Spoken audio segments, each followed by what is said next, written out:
ശബരിമലയിലെ സ്വർണ്ണക്കൊള്ളയിൽ PS പ്രശാന്ത് നയിക്കുന്ന നിലവിലെ ദേവസ്വം ബോർഡും പ്രതിക്കൂട്ടിലേക്കോ? ഉന്നതരുടെ പങ്കും അന്വേഷണ പരിധിയിൽ വരണമെന്നാണ് ഇന്ന് ഹൈക്കോടതിയുടെ ഇടക്കാല ഉത്തരവ് വ്യക്തമാക്കിയിരിക്കുന്നത്. 2019 മുതൽ 2025 വരെയുള്ള എല്ലാ ഇടപാടുകളും അന്വേഷിക്കണം. ഉന്നതർക്ക് ഉത്തരവാദിത്തത്തിൽ നിന്ന് ഒഴിഞ്ഞു മാറാനാവില്ല. വമ്പൻ സ്രാവുകളിലേക്കും അങ്ങനെ അന്വേഷണം പോവുകയാണ് എന്നുള്ള സൂചനകളാണ് ഹൈക്കോടതിയുടെ നിരീക്ഷണത്തിൽ നിന്ന് വ്യക്തമാകുന്നത്. കാരണം SIT സമർപ്പിച്ച പ്രധാനപ്പെട്ട റിപ്പോർട്ടുകളിലെ പരാമർശങ്ങൾ കോടതി സീൽ വെച്ച കവറിൽ വാങ്ങി അതിൽ നിർണായകമായ ചില സൂചനകളുണ്ട് എന്നാണ് മനസ്സിലാകുന്നത്. എല്ലാ ഇടപാടുകളും അന്വേഷിക്കും, ഒപ്പം ഗൂഢാലോചനയ്ക്ക് കൂട്ടുള്ള ആളുകളെയും പ്രതിയാക്കണം എന്നുള്ള നിരീക്ഷണം കൂടി കോടതി നടത്തുകയാണ്. കോടതിയുടെ മേൽനോട്ടവും നിയന്ത്രണവും കൃത്യമായി തന്നെ ഈ അന്വേഷണത്തിൽ ഉണ്ടാകും എന്നും വ്യക്തമാക്കുകയാണ്. തിരുവാഭരണ കമ്മീഷണർ 2025 നിലപാടുകൾ മാറ്റിയത് ദേവസ്വം പ്രസിഡന്റിന്റെ ഉത്തരവനുസരിച്ചാണ് എന്നും കോടതി ചൂണ്ടിക്കാണിക്കുന്നു. ഗൂഢാലോചന അന്വേഷിക്കുമ്പോൾ മിനിറ്റ്സ് പിടിച്ചെടുക്കണമെന്ന നിർദ്ദേശമുള്ളപ്പോൾ ആരൊക്കെ കുടുങ്ങും എന്നുള്ളത് കാത്തിരുന്ന് കാണേണ്ടി വരും. ഇടക്കാല ഉത്തരവ് അത്ര രൂക്ഷമായ പരാമർശങ്ങൾ ദേവസ്വം ബോർഡിനെതിരെയും മുന്നോട്ട് വെക്കുകയാണ്. ചെറിയ മീനുകൾ മാത്രമല്ല, വമ്പന്മാരും ഈ ഇടപാടുകൾക്ക് പിന്നിലുണ്ട് എന്നാണ് മനസ്സിലാകുന്നത്. ഉന്നതർ കൂടി ഇനിയും കുരുക്കിലാകാൻ പോവുകയാണ്. ന്യൂസ് അറ്റ് 9-ൽ ആദ്യം തലക്കെട്ടുകൾ. താമരശ്ശേരിയിൽ ഫ്രഷ് കട്ട് ഫാക്ടറി സമരത്തിൽ വൻ സംഘർഷം. 15ഓളം വാഹനങ്ങൾ കത്തിച്ചു, ഫാക്ടറിക്ക് തീയിട്ടു. പോലീസും നാട്ടുകാരും ഏറ്റുമുട്ടി. സംഘർഷം നിയന്ത്രിക്കാനാവാതെ പോലീസ്. ശബരിമല സ്വർണ്ണക്കൊള്ളയിൽ നിലവിലെ ബോർഡും സംശയനിഴലിലോ? 2019 മുതൽ 2025 വരെയുള്ള എല്ലാ ഇടപാടുകളിലും സമഗ്ര അന്വേഷണം വേണമെന്ന ഹൈക്കോടതി ഇടക്കാല ഉത്തരവിൽ. ഉത്തരവാദിത്തത്തിൽ നിന്ന് ഉന്നതർക്ക് ഒഴിഞ്ഞു മാറാനാവില്ല. ഗൂഢാലോചന അന്വേഷിക്കണമെന്നും ദേവസ്വം മിനിറ്റ്സ് പിടിച്ചെടുക്കണമെന്നും SITക്ക് നിർദ്ദേശം. കൊല്ലം MP-യുടെ ബീഫ് പരാമർശത്തോടെ ശബരിമല സ്ത്രീ പ്രവേശനം വീണ്ടും ചർച്ചയ്ക്ക്. പൊറോട്ടയും ബീഫും കഴിപ്പിച്ച് യുവതികളെ മലകയറ്റിയെന്ന പ്രസംഗം പ്രേമേന്ദ്രൻ നടത്തിയത് UDF-ന്റെ വിശ്വാസ സംരക്ഷണ ജാഥ. ഗസ്റ്റ് ഹൗസിൽ കൊണ്ടുവന്ന് ബീഫും പൊറോട്ടയും വാങ്ങിക്കൊടുത്ത് വിശ്വാസത്തെ വികലമാക്കി, അതിനുശേഷം പോലീസ് വാനിൽ ആരും കാണാതെ കിടത്തിക്കൊണ്ടുവന്ന് പമ്പയിലെത്തിച്ച് മലകയറ്റാൻ നേതൃത്വം കൊടുത്ത പിണറായി വിജയന്റെ നേതൃത്വത്തിലുള്ള ആഭ്യന്തര വകുപ്പും ആ ഗവൺമെന്റുമാണ് പമ്പയിൽ കഴിഞ്ഞ ദിവസങ്ങളിൽ ആഗോള അയ്യപ്പ സംഗമത്തിന് നേതൃത്വം കൊടുത്തത്.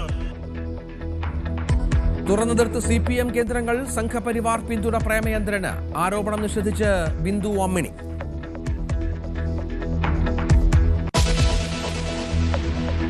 കേരയിൽ വരുമോ? ചർച്ച സജീവമാക്കി CPM സംസ്ഥാന സെക്രട്ടറി. അതിപ്പോ തീരുമാനിച്ചു കഴിഞ്ഞില്ല. തീരുമാനം വരുമ്പോൾ അത് പറയാം, ഉണ്ടാവും. റെയിൽ പദ്ധതിയിലെ മാറ്റം എങ്ങനെയെന്ന് വിശദീകരിക്കാൻ തയ്യാറാവാതെ MV ഗോവിന്ദൻ. PM ശ്രീ പദ്ധതിയിൽ CPM പുനരാലോചനയ്ക്കോ? മുന്നണിയിൽ ചർച്ച ചെയ്യുമെന്ന് CPM ജനറൽ സെക്രട്ടറി. പ്രതികരിക്കാതെ സംസ്ഥാന സെക്രട്ടറി. നാളത്തെ മന്ത്രിസഭായോഗം നിർണായകം.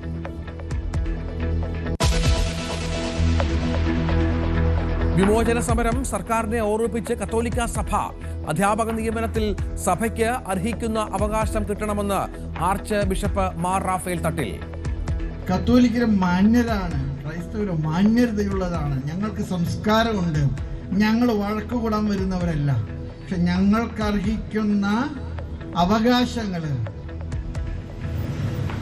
മറ്റുള്ളവർക്ക് കൊടുത്തിട്ടും ഞങ്ങളെ പരിഗണിക്കാൻ സന്മനസ് കാണിക്കാത്ത രാഷ്ട്രീയ കക്ഷികളെ തിരിച്ചറിയാനുള്ള ബുദ്ധിയൊക്കെ ഞങ്ങൾക്കുണ്ട്. അവഗണന തിരിച്ചറിഞ്ഞ് വോട്ട് ചെയ്യാനുള്ള ബോധം സഭാംഗങ്ങൾക്കുണ്ടെന്നും പിടിച്ചു വാങ്ങാനുള്ള ശക്തി കത്തോലിക്കർക്കില്ലെന്ന് ധരിക്കുന്നുവെങ്കിൽ തെറ്റിപ്പോയെന്നും റാഫേൽ തട്ടിൽ. ബീഹാറിൽ തല്ലുതീരാതെ ഇന്ത്യ സഖ്യം. പരസ്പര മത്സരത്തിന് മുന്നണിയിലെ ഘടകകക്ഷികൾ. ജാർഖണ്ഡിലടക്കം മുന്നണി ബന്ധം പുനഃപരിശോധിക്കുമെന്ന് JMM. സംസ്ഥാനത്ത് വരും മണിക്കൂറുകളിൽ തീവ്ര മഴ. ഇടുക്കി, പാലക്കാട്, മലപ്പുറം ജില്ലകളിൽ നാളെ റെഡ് അലേർട്ട്. 3 ജില്ലകളിലെ വിദ്യാഭ്യാസ സ്ഥാപനങ്ങൾക്ക് അവധി. കനത്ത മഴയിൽ എറണാകുളം കുമ്പളത്ത് വീട് തകർന്നു. 4 ദിവസ സന്ദർശനത്തിനായി രാഷ്ട്രപതി ദ്രൗപദി മുർമു എത്തി. ഗവർണറും മുഖ്യമന്ത്രിയും വിമാനത്താവളത്തിൽ രാഷ്ട്രപതിയെ സ്വീകരിച്ചു. നാളെ രാഷ്ട്രപതി ശബരിമലയിലേക്ക്. തിരുവനന്തപുരം പാളയത്തെ ആഡംബര ഹോട്ടലിൽ ഗുണ്ടാ സംഘങ്ങളുടെ കൂട്ടത്തല്ല. സംഘർഷമുണ്ടായത് DJ പാർട്ടിക്കിടെ ശനിയാഴ്ച രാത്രി. ഹോട്ടലിന് പുറത്ത് യുവാവിനെ തല്ലിച്ചതയ്ക്കുന്നതിന്റെ ദൃശ്യങ്ങൾ പുറത്ത്. ഗുണ്ടാ പിരിവിനെ ചൊല്ലിയുള്ള കുടിപ്പകയെന്ന സൂചന.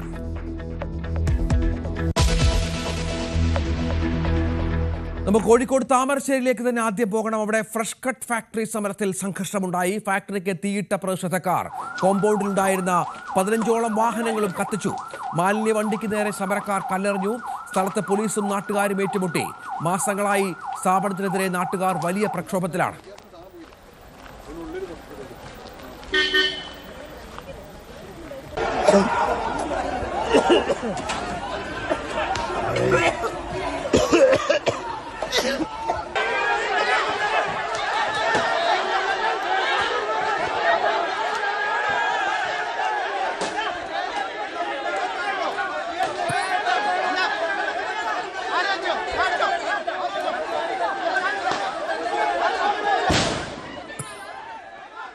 MS അനീഷ് കുമാർ ഏറ്റവും പുതിയ വിവരങ്ങളുമായി സംഭവ സ്ഥലത്ത് നിന്ന് നമ്മോടൊപ്പം ചേരുകയാണ്. അനീഷ്, ഇപ്പോഴും അവിടെ നാട്ടുകാരൊക്കെ തടിച്ചുകൂടി നിൽപ്പുണ്ട്.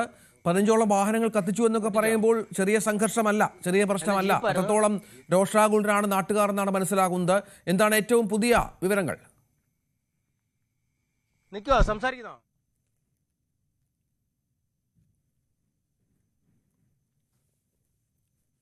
അനീഷ്, കേൾക്കാമെന്ന് കരുതുന്നു. സംഭവ സ്ഥലത്ത് അനീഷ് ഉണ്ട്. അവിടെ ഫാക്ടറിക്ക് തീയിടുന്ന നാട്ടുകാർ 15ഓളം വാഹനങ്ങൾ കൂടി കത്തിച്ചു എന്ന് പറയുമ്പോൾ എത്രത്തോളം വലിയ പ്രതിഷേധമാണ് അവിടെ ഉണ്ടായത് എന്നുകൂടി ചേർത്ത് വെക്കേണ്ടി വരും.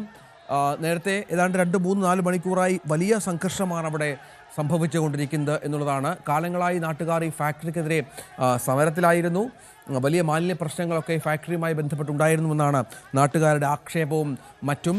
തുടർന്നാണ് ഇന്നിപ്പോൾ വലിയ സംഘർഷമുണ്ടാവുകയും ഫാക്ടറിക്ക് തീയിടുകയും വാഹനങ്ങൾ കത്തിക്കുകയും മറ്റും ചെയ്തത് നാട്ടുകാർ എന്നാണ് മനസ്സിലാകുന്നത്. അനീഷ്, കേൾക്കാമോ?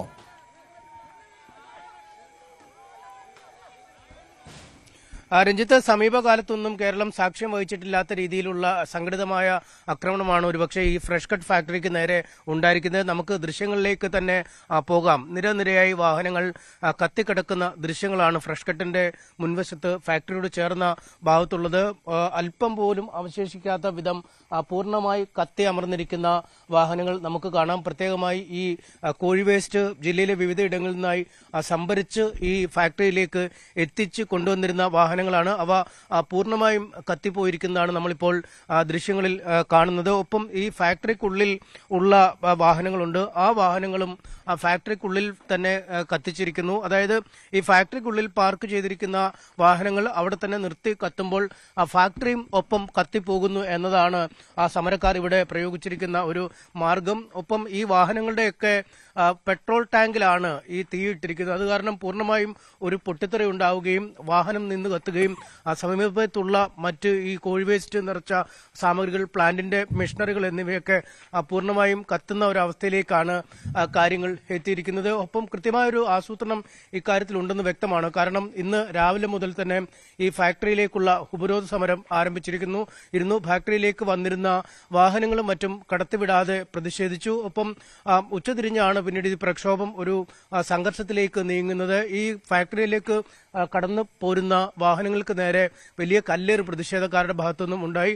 തുടർന്ന് പോലീസ് ഇടപെടുകയും കണ്ണീർ വാതകം പ്രയോഗിക്കുകയും ചെയ്തു. പോലീസും ഈ പ്രക്ഷോഭകരും തമ്മിൽ വലിയ ഒരു ഏറ്റുമുട്ടലിലേക്ക് കാര്യങ്ങൾ നീങ്ങി. ലാത്തിചാർജിൽ ഈ താമരശ്ശേരി സിഐയും ഒപ്പം റൂറൽ SP അടക്കമുള്ളവർക്കും പരിക്കേൽക്കുകയും ചെയ്തു. 20ലധികം പോലീസുകാർക്കും പരിക്കുണ്ട്. തുടർന്ന് പോലീസും പ്രവർത്തകർക്ക് നേരെ ലാത്തി വീശുകയും നിരവധി ഈ പ്രക്ഷോഭകർക്ക് പരിക്ക് പറ്റുകയും ചെയ്യുന്ന സാഹചര്യമുണ്ടായി. ഈ പ്രക്ഷോഭങ്ങളൊക്കെ ഈ പ്ലാന്റിൽ നിന്നും ഏതാണ്ട് 10-200 മീറ്റർ ദൂരെയാണ് സമരം നടത്തുന്ന സ്ഥലമുണ്ടായിരുന്നത്. അവിടെയാണ് ഉപരോധ സമരം നടന്നത്. അവിടെയാണ് ഈ സമരം നടക്കുകയും ഈ വാഹനങ്ങൾ തടയുകയും ലാത്തിചാർജൊക്കെ നടക്കുകയും ചെയ്തത്.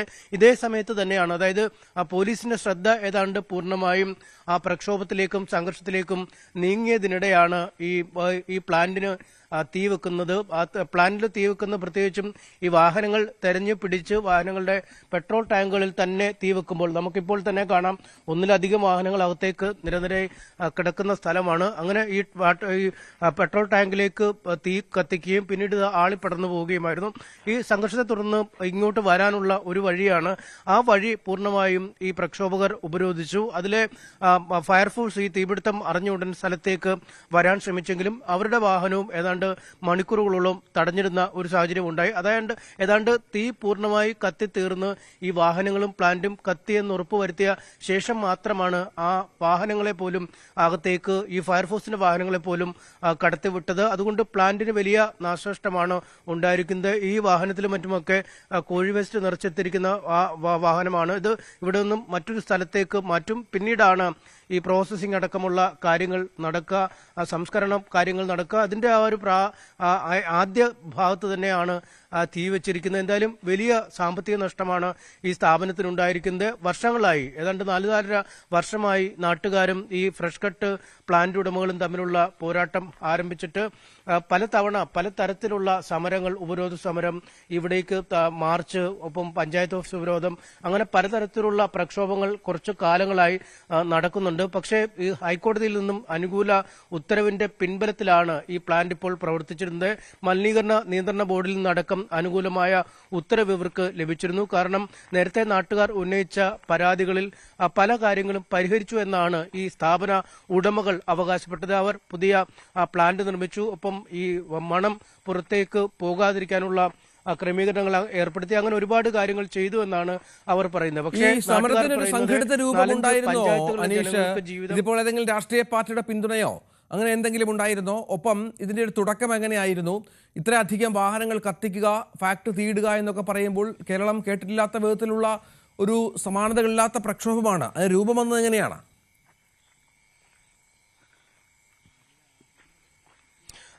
നേരത്തെ മുതൽ തന്നെ ഏതാണ്ട് 4-5 പഞ്ചായത്തുകളിലെ ജനജീവിതം ദുസ്സഹമാക്കിയായിരുന്നു ഈ പ്ലാന്റിന്റെ പ്രവർത്തനമെന്ന് ആരോപണം ഉയർന്നിരുന്നു. വലിയ ഗന്ധം, പ്രത്യേകിച്ചും ഈ നഗരത്തിലെ പല മേഖലകളിൽ നിന്നും സംഭരിക്കുന്ന കോഴി മാലിന്യങ്ങൾ ഈ പ്ലാന്റിലേക്ക് എത്തി അത് ഇറക്കി സംസ്കരണ കേന്ദ്രത്തിലേക്ക് മാറ്റുമ്പോൾ വലിയ ഗന്ധമാണ് അനുഭവപ്പെട്ടിരുന്നത്. അത് അക്ഷരാർത്ഥത്തിൽ ആളുകൾക്ക് സഹിക്കാൻ പറ്റുന്നതിനപ്പുറമുള്ള മണമാണ്. ആ ആരോപണങ്ങൾ വളരെ സജീവമായി തന്നെ നിലനിൽക്കുകയും വലിയ പ്രക്ഷോഭങ്ങൾ ആരംഭിക്കുകയും ചെയ്തു. അങ്ങനെയാണ് ഈ ഫ്രഷ് കട്ട് വിരുദ്ധ സമരസമിതി എന്ന പേരിൽ ഒരു സമരസമിതി തന്നെ രൂപം കൊടുക്കുകയും സമരം ആരംഭിക്കുകയും ചെയ്ത് പിന്നീട് പല ഘട്ടങ്ങളിലായി ഈ പ്ലാന്റ് അടച്ചിടുന്ന സാഹചര്യമുണ്ടായി. പഞ്ചായത്ത് തന്നെ സ്റ്റോപ്പ് മെമ്മോ കൊടുത്തു.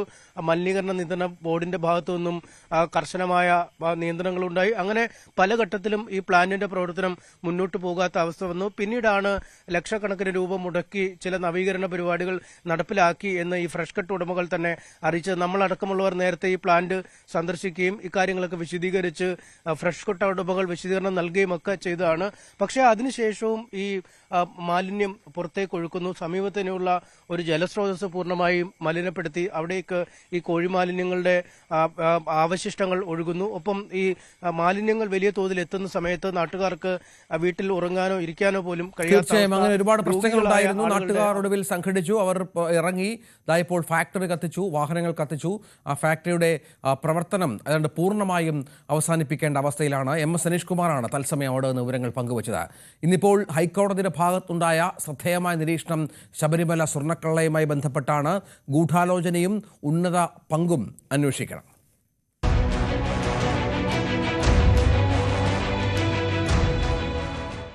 ശബരിമല സ്വർണ്ണക്കൊള്ളയിൽ ദേവസ്വം ബോർഡിന്റെ മിനിറ്റ്സ് ബുക്ക് പിടിച്ചെടുക്കാൻ നിർദ്ദേശം നൽകി ഹൈക്കോടതി. 2019 മിനിറ്റ്സ് സംബന്ധിച്ചാണ് നിർദ്ദേശം. മിനിറ്റ്സ് അതീവ രഹസ്യമായി സൂക്ഷിച്ച് ഹൈക്കോടതി രജിസ്ട്രാർക്ക് അതിന്റെ പകർപ്പ് കൈമാറണം. വിശാലമായ അന്വേഷണം അനിവാര്യമെന്നും ഇടക്കാല ഉത്തരവിൽ വ്യക്തമാക്കുന്നു.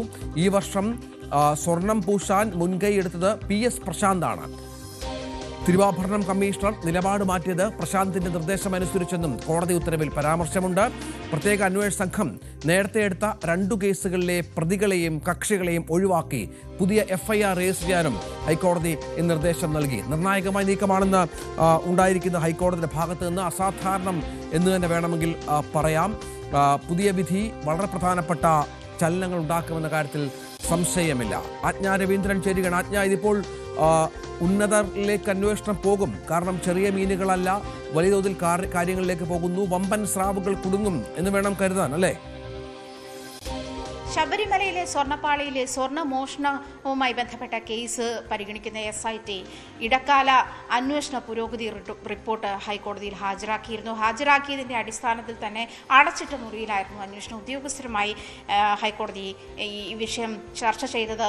അടച്ചിട്ട മുറിയിലായിരുന്നു. പൂർണ്ണമായും അതായത് രഹസ്യ സ്വഭാവം സൂക്ഷിക്കുന്ന ഒരു അന്വേഷണം ആയിരിക്കണം ഇതിനുണ്ടായിരിക്കേണ്ടതെന്ന് കോടതി നേരത്തെ തന്നെ നിർദ്ദേശിച്ചിട്ടുണ്ടായിരുന്നു. അതിന്റെ അടിസ്ഥാനത്തിൽ ഈ കോടതി മുറിയിലെ മറ്റ് പ്രൊസീഡിങ്സ്, അതായത് ഓൺലൈൻ കോർട്ട് ഉൾപ്പെടെയുള്ള കാര്യങ്ങളിൽ ശബ്ദം മ്യൂട്ട് ചെയ്തിട്ടാണ് ഈ പ്രൊസീഡിങ്സ് നടന്നിരുന്നത്. ഇതുമായി ബന്ധപ്പെട്ടുള്ള ഒരു കാര്യവും പുറത്തു പോകരുതെന്ന് കോടതി നിർദ്ദേശിച്ചിട്ടുണ്ട്. പ്രധാനമായും ഇതിൽ ചൂണ്ടിക്കാണിക്കുന്നത് ഈ അന്വേഷണ ഉദ്യോഗസ്ഥർ കോടതിയിൽ ഇതുമായി ബന്ധപ്പെട്ടുള്ള റിപ്പോർട്ട് ഹാജരാക്കുമ്പോൾ കോടതിയുടെ പരാമർശങ്ങളിൽ 2025 ദേവസ്വം ബോർഡ് പ്രസിഡന്റിനെതിരെ ഈ 2025 ഇടപെടലുമായി ബന്ധപ്പെട്ട് വലിയ രൂക്ഷമായ വിമർശനമാണ് കോടതി ഉന്നയിച്ചിരിക്കുന്നത്. പ്രത്യേകിച്ചും ജൂലൈ 30, 2025 തിരുവാഭരണം കമ്മീഷൻ ഈ സ്വർണ്ണപ്പാളി പുറത്തേക്ക് കൊണ്ടുപോകുന്നത് ബന്ധപ്പെട്ട് സ്മാർട്ട് ക്രിയേഷൻസിന് അതിനുവേണ്ട സാങ്കേതികതയില്ല.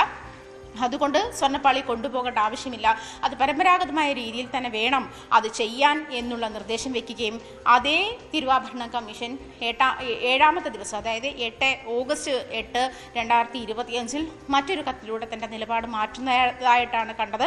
അതേപോലെ തന്നെ 21 ഓഗസ്റ്റിന് തന്നെ ഈ ദേവസ്വം ബോർഡ് പ്രസിഡന്റിൻ്റെ വാക്കുകൾ ഉദ്ധരിച്ച് അല്ലെങ്കിൽ അദ്ദേഹത്തിൻ്റെ പരാമർശം ചൂണ്ടിക്കാട്ടിക്കൊണ്ട് അടിയന്തിരമായി സ്വർണം പൂശുന്ന നടപടിക്രമങ്ങൾ വേഗത്തിലാക്കണം എന്ന് സൂചിപ്പിക്കുന്നതായി കണ്ടു. 3/9/2025 ഈ സ്വർണ്ണപ്പാളി അടിയന്തിരമായി സ്വർണം പൂശണം എന്നുള്ള ആവശ്യം ഉന്നയിച്ച് തിരുവാഭരണം കമ്മീഷൻ മെയിൽ അയച്ചിരിക്കുന്ന സാഹചര്യം കൂടി കോടതി കണ്ടെത്തിയിരിക്കുന്നത്. മാത്രമല്ല തിരുവിതാംകൂർ കൊച്ചി ഹിന്ദു മതസ്ഥാപന നിയമത്തിലെ സെക്ഷൻ 15A(2) പ്രകാരം ഇതുമായി ബന്ധപ്പെട്ട് ഉന്നത ഉദ്യോഗസ്ഥരെയും അതുപോലെ കീഴുദ്യോഗസ്ഥരെയും ഒക്കെ ശ്രദ്ധിക്കേണ്ടതും നിയന്ത്രിക്കേണ്ടതും ബോർഡാണ്. അത് ബോർഡ് അത്തരം ഉത്തരവാദിത്തങ്ങളിൽ നിന്നും വിട്ടുമാറി ഉദ്യോഗസ്ഥരുടെ തലയിലേക്ക് ഇതിന് പൂർണ്ണമായ ഉത്തരവാദിത്തം വെച്ചു കൊടുക്കാൻ കഴിയില്ല എന്നും കോടതി പറയുന്നുണ്ട്. അതായത് നിയമപരമായ ബാധ്യതകളിൽ ഒന്ന് അതിൻ്റെ ഭരണപരമായിട്ടുള്ള കാര്യങ്ങളിൽ ഇടപെടുക എന്ന് തന്നെയാണ്. അതിൽ ഈ ഉദ്യോഗസ്ഥരുടെയും മറ്റ് ജീവനക്കാരുടെയും മേൽ ഫലപ്രദമായ മേൽനോട്ടവും നിയന്ത്രണവും നടപ്പിലാക്കുക എന്നുള്ളത് തന്നെയാണ്. അത് ദേവസ്വം ബോർഡ് പ്രസിഡന്റ് അത് പാലിച്ചിരുന്നില്ല എന്നുള്ള കാര്യവും പ്രധാനമായും ചൂണ്ടിക്കാണിക്കുന്നുണ്ട്. അതുകൊണ്ട് തന്നെ ഇതിൻ്റെ ഉത്തരവാദിത്തം പൂർണ്ണമായും മറ്റൊരാളുടെ ചുമലിലേക്ക് ചുമത്താനോ അല്ലെങ്കിൽ മറ്റുദ്യോഗസ്ഥരുടെ തലയിലേക്ക് ചുമത്താനോ അതിൽ നിന്നും ഒഴിഞ്ഞു മാറാനോ ദേവസ്വം ബോർഡ് പ്രസിഡന്റിനും കഴിയില്ല എന്ന് കോടതി സൂചിപ്പിച്ചിട്ടുണ്ട്. ഗൂഢാലോചന കുറ്റം ഉൾപ്പെടെ ഇതിൽ ചാർജ് ചെയ്യാനും കോടതി നിർദ്ദേശിച്ചിട്ടുണ്ട്. IPC സെക്ഷൻ 34 അത് ഇതിനകം രജിസ്റ്റർ ചെയ്ത് കഴിഞ്ഞിരുന്നു എന്നാണ് മനസ്സിലാക്കുന്നത്. എന്തായാലും 6 ആഴ്ചയാണ് SIT ഈ അന്വേഷണവുമായി ബന്ധപ്പെട്ട് കോടതി നിർദ്ദേശിച്ചിരിക്കുന്ന 6 ആഴ്ചയാണ്. പക്ഷേ 2 ആഴ്ച കൂടി നീട്ടി നൽകണമെന്ന് SIT ആവശ്യപ്പെട്ടിട്ടുണ്ട്. എന്തായാലും അന്വേഷണ പുരോഗതി റിപ്പോർട്ട് ഈ അന്വേഷണം തുടങ്ങി 10 ദിവസമായി. ഇന്ന് ഇടക്കാല റിപ്പോർട്ട് സമർപ്പിച്ചിട്ടുണ്ട്. ഇനിയും ഒരു പക്ഷേ അടുത്ത 2 ആഴ്ചയ്ക്കുള്ളിൽ വീണ്ടും റിപ്പോർട്ട് സമർപ്പിക്കുന്ന സാഹചര്യം ഉണ്ടാകും. എന്തായാലും നവംബർ 15 വീണ്ടും ഇതുമായി ബന്ധപ്പെട്ട കേസ് കോടതി പരിഗണിക്കും. പ്രത്യേകിച്ചും കോടതി ഇതുമായി ബന്ധപ്പെട്ട ഒരു പുതിയ കേസ് രജിസ്റ്റർ ചെയ്തിട്ടുണ്ട്. അതിൽ ദേവസ്വം ബോർഡിനെയും വിജിലൻസിനെയും അതുപോലെ സർക്കാരിനെയും കക്ഷികളാക്കിക്കൊണ്ടാണ് ഈ കേസ് രജിസ്റ്റർ ചെയ്തിരിക്കുന്നത്. ഇനി മുതൽ ഈ കേസിൻ്റെ പ്രൊസീഡിങ്സിൽ സർക്കാരും ദേവസ്വം ബോർഡും വിജിലൻസുമായിരിക്കും കക്ഷികളാവുക. ഉണ്ണികൃഷ്ണൻ പോറ്റിയെയും സ്മാർട്ട് ക്രിയേഷൻസിനെയും ഇതിൽ നിന്നും കോടതി ഒഴിവാക്കിയിട്ടുണ്ട്. പ്രത്യേകിച്ചും ഇതുമായി ബന്ധപ്പെട്ട് അതായത് ഈ പ്രൊസീഡിങ്സുമായി ബന്ധപ്പെട്ടുള്ള കാര്യങ്ങൾ ഇതിൽ കേസിൽ കക്ഷി ചേരുന്ന ആളുകളിലേക്ക് കൂടി എത്തുന്ന ഒരു സാഹചര്യം അല്ലെങ്കിൽ അതിൻ്റെ ഒരു ഈ ഉത്തരവിൻ്റെ ആയാലും മറ്റ് പ്രൊസീഡിങ്സിൻ്റെ ആയാലും കോപ്പി അവർക്ക് കൂടി കിട്ടുന്ന ഒരു സാഹചര്യമുണ്ട്. അത് ഒഴിവാക്കാൻ വേണ്ടിയാണ്.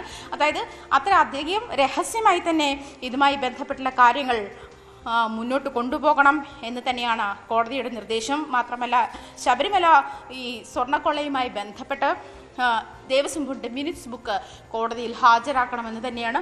അതീവ രഹസ്യമായിട്ട് സൂക്ഷിച്ച് ഹൈക്കോടതി രജിസ്ട്രാർക്ക് അത് കൈമാറണം, അതിൻ്റെ കോപ്പി കൈമാറണം. 2019 മിനിറ്റ്സ് ബുക്കാണ് ഹാജരാക്കാനും കോടതി ആവശ്യപ്പെട്ടിരിക്കുന്നത്. ഇതിൽ വിശാലമായ അന്വേഷണം. രവീന്ദ്രനാണ് വിവരങ്ങൾ പങ്കുവച്ചുകൊണ്ടിരിക്കുന്നത്. ശ്രീ പഴകുളം മധു, കോൺഗ്രസ് നേതാവ് ടെലിഫോൺ ലൈനിലുണ്ട്. ശ്രീ പഴകുളം മധു, ഇവിടെ ഇപ്പോൾ നമുക്ക് മനസ്സിലാക്കേണ്ടത് ഈ 2025 ഇപ്പോൾ നിലവിലുള്ള ദേവസ്വം ബോർഡ് കൂടി ഇതുമായി ബന്ധപ്പെട്ട് ഒരുപക്ഷെ സംശയങ്ങളിലാണ്. ആ വിഷയങ്ങളും അന്വേഷിക്കണമെന്നാണ് കോടതി പറഞ്ഞിരിക്കുന്നത്. ആരും മുക്തരല്ല. വൻസ്രാവുകളിലേക്കാണോ അന്വേഷണം? തീർച്ചയായിട്ടും അന്വേഷണം വളരെ നിർണായകമായ ഒരു വഴിത്തിരിവിലേക്കാണ് പോകുന്നത്.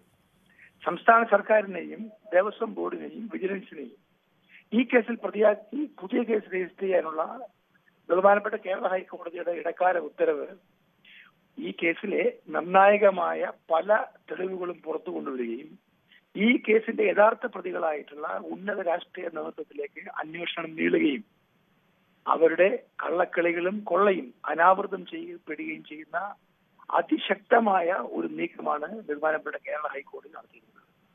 ഇപ്പോ സർക്കാർ ഇതിൽ അറിയാതെ ഒന്നും നടക്കില്ല എന്നുള്ളത് സാധാരണക്കാരായിട്ടുള്ള മനുഷ്യർക്ക് പോലും അറിയാവുന്ന ഒരു കാര്യമാണ്.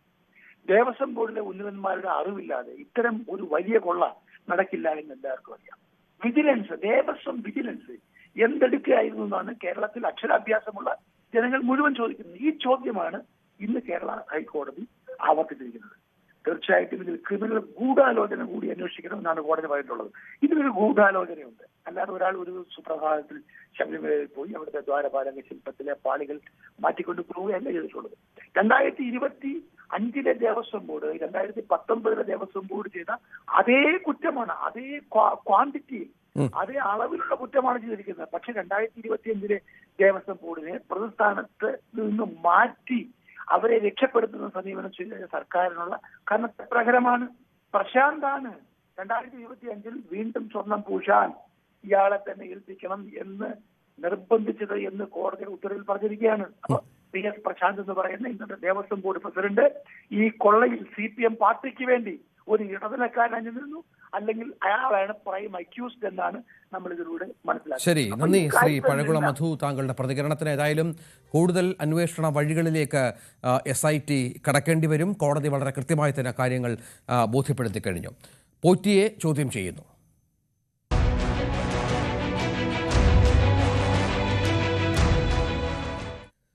ശബരിമല സ്വർണ്ണമോഷണത്തിൽ 1-ാം പ്രതി ഉണ്ണികൃഷ്ണൻ പോറ്റിയുടെ സഹായി അനന്ത സുബ്രഹ്മണ്യത്തെ മണിക്കൂറുകൾ നീണ്ട ചോദ്യം ചെയ്യലിനു ശേഷം പ്രത്യേക അന്വേഷണ സംഘം വിട്ടയച്ചു. നോട്ടീസ് നൽകിയാണ് വിട്ടയച്ചതെന്ന് അന്വേഷണ സംഘം അറിയിച്ചു. ഇന്നലെ ഉച്ചയോടെയാണ് അനന്ത സുബ്രഹ്മണ്യത്തെ ചോദ്യം ചെയ്യാൻ വിളിപ്പിച്ചത്. ഉണ്ണികൃഷ്ണൻ പോറ്റിക്ക് വേണ്ടി ദ്വാരപാലക പാളികൾ കൊണ്ടുപോയത് അനന്ത സുബ്രഹ്മണ്യമാണെന്ന് പ്രത്യേക അന്വേഷണ സംഘം കണ്ടെത്തിയിരുന്നു. മറ്റു പ്രധാനപ്പെട്ട വാർത്ത കത്തോലിക്ക സഭയുടെ സർക്കാർ വിമർശനമാണ്. സർക്കാരിന് മേൽ തെരഞ്ഞെടുപ്പ് സമ്മർദ്ദതന്ത്രവുമായി കത്തോലിക്ക സഭ രംഗത്ത് വന്നു. അധ്യാപക നിയമനത്തിൽ സഭയ്ക്ക് അർഹിക്കുന്ന അവകാശം കിട്ടണം. വിമോചന സമരം ഓർമ്മിപ്പിച്ചാണ് Syro Malabar Sabha major archbishop Mar Raphael തട്ടിലിന്റെ വാക്കുകൾ. സ്കൂൾ പിടിച്ചെടുക്കാൻ ശ്രമിച്ച ആദ്യത്തെ കമ്മ്യൂണിസ്റ്റ് സർക്കാർ തലകുത്തി വീണു എന്ന് അദ്ദേഹം ഓർമ്മിപ്പിച്ചു. മറ്റുള്ളവർക്ക് കൊടുത്തത് കത്തോലിക്കർക്കും കിട്ടണം. അവഗണന തിരിച്ചറിഞ്ഞ് വോട്ട് ചെയ്യാനുള്ള ബോധം 50 ലക്ഷം വരുന്ന സഭാംഗങ്ങൾക്ക് ഉണ്ടെന്നും പിടിച്ചുവാങ്ങാനുള്ള ശക്തി കത്തോലിക്കർക്കില്ലെന്ന് ധരിക്കുന്നുവെങ്കിൽ തെറ്റിപ്പോയെന്നും റാഫേൽ തട്ടിൽ ആഞ്ഞടിച്ചു. പട്ടിണി കിടന്നും ഞങ്ങൾ പടുത്തുയർത്തിയിട്ടുള്ള സ്കൂളുകൾ, ഞാൻ ചരിത്രത്തിൻ്റെ പിന്നാമ്പറങ്ങളിലേക്ക് പോകുന്നില്ല. സ്കൂളുകളെ പിടിച്ചെടുക്കാൻ പരിശ്രമിച്ച ആദ്യത്തെ കമ്മ്യൂണിസ്റ്റ് ഗവൺമെൻറ് തലകുത്തി വീണത് ഈ ജനത്തിൻ്റെ കണ്ണുനീരിലാണ്. നിങ്ങൾക്കറിയാം, അതിന് വിമോചന സമരം എന്നാണ് നമ്മൾ പറയുന്നത്. ഇവിടെ കത്തോലിക്കര് മാന്യരാണ്, ക്രൈസ്തവര് മാന്യതയുള്ളതാണ്. ഞങ്ങൾക്ക് സംസ്കാരമുണ്ട്, ഞങ്ങൾ വഴക്കുകൂടാൻ വരുന്നവരല്ല. പക്ഷെ ഞങ്ങൾക്കർഹിക്കുന്ന അവകാശങ്ങൾ മറ്റുള്ളവർക്ക് കൊടുത്തിട്ടും ഞങ്ങളെ പരിഗണിക്കാൻ സന്മനസ് കാണിക്കാത്ത രാഷ്ട്രീയ കക്ഷികളെ തിരിച്ചറിയാനുള്ള ബുദ്ധിയൊക്കെ ഞങ്ങൾക്കുണ്ട്. അത് കാണിക്കേണ്ട ജനാധിപത്യത്തിൻ്റെ ഏറ്റവും വലിയ പരീക്ഷണശാലയിലേക്ക് നമ്മൾ അടുക്കുകയാണ്. നമ്മുടെ ജനങ്ങളോട് ഒരു രാഷ്ട്രീയ കക്ഷിക്ക് വോട്ട് ചെയ്യാൻ നമ്മൾ പറഞ്ഞ് ഒരിക്കലും ഒരു സംവിധാനമോ ഒരു സമ്മർദ്ദമോ ചെലുത്താറില്ല. പക്ഷേ സമൂഹത്തോടും സമുദായത്തോടും രാഷ്ട്രീയ കക്ഷികൾ കാണിക്കുന്ന അസാമാന്യമായിട്ടുള്ള അനീതി നിറഞ്ഞ അവഗണനയെ തിരിച്ചറിയാനും അതിനെ തിരിച്ചു കുത്താനുള്ള ബോധമൊക്കെ ഞങ്ങൾക്കുണ്ട്.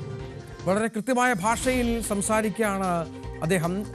കത്തോലിക്ക സഭയുടെ സമ്മർദ്ദതന്ത്രം എന്ന് വിശേഷിപ്പിക്കുമ്പോഴും വിദ്യാഭ്യാസ കാര്യങ്ങളിലടക്കം അവർ കഴിഞ്ഞ കുറേ കാലങ്ങളായി അനുഭവിക്കുന്ന അവഗണന ചൂണ്ടിക്കാട്ടുകയാണ്. ഇനി ഞങ്ങൾ മിണ്ടാതിരിക്കില്ല, ഇനി ഞങ്ങൾ മിണ്ടിക്കൊണ്ടേയിരിക്കും, ഞങ്ങൾ അവകാശങ്ങൾ ചോദിച്ചുകൊണ്ടേയിരിക്കുമെന്നാണ് ഇപ്പോൾ പിതാവ് പറഞ്ഞു വെക്കുന്നത്. ശ്രീജിത്ത്, വളരെ ശക്തമായ വിമർശനമാണ്. വിമോചന സമരമൊക്കെ ഓർമ്മിപ്പിച്ചുകൊണ്ട് വിമോചന സമരത്തിന് ഇരയായ സർക്കാർ ഭരിക്കുക, അതേ തരത്തിലുള്ള പാർട്ടി ഭരിക്കുന്ന ഒരു സംസ്ഥാനത്ത് വീണ്ടും അത്തരം കാര്യങ്ങൾ പറയുമ്പോൾ എന്താണ് സഭ ഉന്നം വെക്കുന്നത്? രഞ്ജിത്ത്, തെരഞ്ഞെടുപ്പ് തൊട്ട് മുന്നിൽ നിൽക്കെ സംസ്ഥാന സർക്കാരിന് മുന്നിൽ കടുത്ത സമ്മർദ്ദം എന്ന് മാത്രം പറഞ്ഞാൽ പോരാ, കടുത്ത മുന്നറിയിപ്പുമായി കത്തോലിക്ക സഭ രംഗത്തെത്തുന്നു എന്നുള്ളതാണ് ഏറ്റവും ശ്രദ്ധേയമായിട്ടുള്ളത്. കത്തോലിക്ക സഭയുടെ, ഒരുപക്ഷെ സിറോ മലബാർ സഭയുടെ major arch bishop Raphael Thattil തന്നെ കടുത്ത നിലപാടുമായി രംഗത്ത് വരുന്നു. സാധാരണഗതിയിൽ അദ്ദേഹം പല വിഷയങ്ങളും സൗമ്യമായി പറഞ്ഞു പോകുന്ന ആളാണ്. പക്ഷെ അദ്ദേഹം ഇവിടെ ഓർമ്മിപ്പിക്കുന്നത്, കേരളത്തിലെ സർക്കാരിനെ ഓർമ്മിപ്പിക്കുന്നത് വിമോചന സമരമാണ് എന്നുള്ളതാണ്. അതിന്റെ വഴിയായി ചൂണ്ടിക്കാണിക്കുന്നത് തൊട്ടടുത്ത് തെരഞ്ഞെടുപ്പുകൾ വരുന്നു എന്നതുമാണ്. അതായത് ഈ അധ്യാപന നിയമനവുമായി ബന്ധപ്പെട്ട സർക്കാർ എല്ലാം ഇടപെട്ടു, എല്ലാം പ്രശ്നങ്ങൾ പരിഹരിച്ചു എന്ന നിലപാടുമായി മുന്നോട്ട് പോകുന്നതിനിടെയാണ് അതേ വിഷയം ഉന്നയിച്ചുകൊണ്ട് കടുത്ത നിലപാടുമായി കത്തോലിക്ക സഭ രംഗത്ത് വരുന്നത് എന്നുള്ളതാണ്. NSS മാനേജ്മെന്റ് സ്കൂളുകൾക്ക് സുപ്രീം കോടതി വിധിയിലൂടെ ഫലത്തിൽ അംഗീകാരം, അധ്യാപന നിയമനത്തിന് അംഗീകാരം ലഭിച്ചിരുന്നു. അതുതന്നെയാണ് ഇവർ ചൂണ്ടിക്കാണിക്കുന്നത്. മറ്റുള്ളവർക്ക് കൊടുത്തത് കത്തോലിക്കർക്കും കിട്ടണം എന്നാണ് അദ്ദേഹം പറയുന്നത്. അത് തരാത്തവരെ തിരിച്ചറിയാനുള്ള ബുദ്ധി കത്തോലിക്കർക്കുണ്ട്. ആർക്ക് വോട്ട് ചെയ്യണം എന്നൊന്നും സാധാരണ പറയാറില്ല, പക്ഷെ അവരെ തിരിച്ചറിഞ്ഞ് വോട്ട് ചെയ്യാൻ കഴിയും. ഏതാണ്ട് 50 ലക്ഷം ആളുകളെങ്കിലും ഉണ്ട് കത്തോലിക്കരായി കേരളത്തിൽ എന്നും അദ്ദേഹം ചൂണ്ടിക്കാണിക്കുകയാണ് ഫലത്തിൽ. അതായത് കത്തോലിക്ക കോൺഗ്രസ് നടത്തുന്ന സംസ്ഥാനതല ജാഥയുടെ പാലായിലെ വേദിയിലാണ് മാർ റാഫേൽ തട്ടിൽ അതിരൂക്ഷ വിമർശനവുമായി രംഗത്ത് വരുന്നത് എന്നുള്ളതാണ് ഏറ്റവും ശ്രദ്ധേയമായിട്ടുള്ളത്. നമുക്കറിയാം, മുഖ്യമന്ത്രി ഇടപെട്ട് ഇത് സുപ്രീം കോടതിയിൽ അനുകൂല നിലപാടെടുക്കുമെന്ന് പറഞ്ഞിരുന്നു. പക്ഷേ വിദ്യാഭ്യാസ മന്ത്രി പിന്നീട് നടന്ന യോഗത്തിൽ പറഞ്ഞത് സുപ്രീം കോടതിയിൽ ഇതിനെ എതിർക്കില്ല എന്ന നിലപാട് മാത്രമാണ് പറഞ്ഞത് എന്നുള്ളതാണ് കഴിഞ്ഞ ദിവസം പാലാ രൂപതയിൽ നടന്ന വിവിധ ക്രൈസ്തവ സഭകളുടെ യോഗത്തിന് ശേഷം അവർ മാധ്യമങ്ങളെ കണ്ടപ്പോൾ വ്യക്തമാക്കിയത്. എന്തായാലും ഇത് സർക്കാരിന് മുന്നിൽ വലിയൊരു സമ്മർദ്ദമായി കത്തോലിക്ക സഭ തുടർന്നും ഉയർത്തും, ഈ തെരഞ്ഞെടുപ്പ് കാലത്തും ഉയർത്തും എന്നതാണ് ഇതിൽ നിന്ന് വായിച്ചെടുക്കേണ്ടത്. ശ്രീജിത്താണ് വിവരങ്ങൾ പങ്കുവച്ചത്.